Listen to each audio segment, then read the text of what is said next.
قائد اعظم بانی پاکستان محمد علی جناح کی تعبیر کرنے والی ایک لقب تدبر اور استقامت کا مظہر ہے۔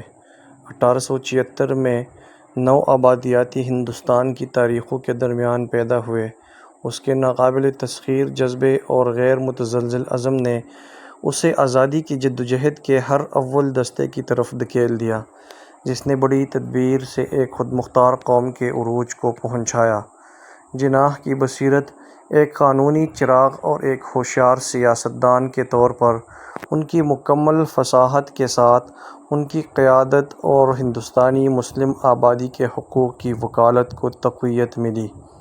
ایک بصیرت مند بصیرت رکھنے والے، اس نے خود ارادیت کے اصول کی بڑی مہارت سے حمایت کی۔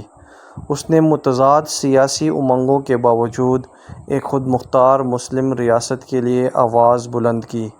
قائد اعظم نے اپنے فصیح و بلیغ انداز میں گفتگو کے ذریعے 1940 کی قرارداد لاہور پر گفت و شنید میں کامیابی حاصل کی، جو قیام پاکستان کی جدوجہد میں ایک اہم سنگ میل تھا۔ اس بنیادی دستاویز نے برصغیر پاک و ہند کے مسلمانوں کے لیے ایک علیحدہ وطن کے مطالبے کو روشن کر دیا۔ اس طرح 14 اگست 1947 کو پاکستان کی حتمی پیدائش کی راہ ہموار ہوئی۔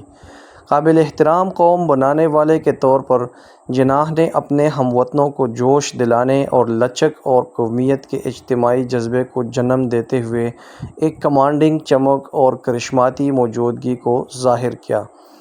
آئین پرستی، مساوات پرستی اور شمولیت کے ان کی ثابت قدمی نے متعدد چیلنجوں سے نبرد آزما ہونے والی نوزائیدہ قوم کے لیے ایک بنیاد قائم کی۔ افسوس کے ساتھ جناح کا فانی سفر ناپید ثابت ہوا، کیونکہ وہ 1948 میں وقت کے نشیب و فراز کے سامنے دم توڑ گئے۔ اس کے باوجود ان کی لازوال میراث پاکستانی قوم کی ٹیپسٹری پر انمیت نقوش ثبت کرتے ہوئے تاریخ کے ہر دور میں گونجتی ہے۔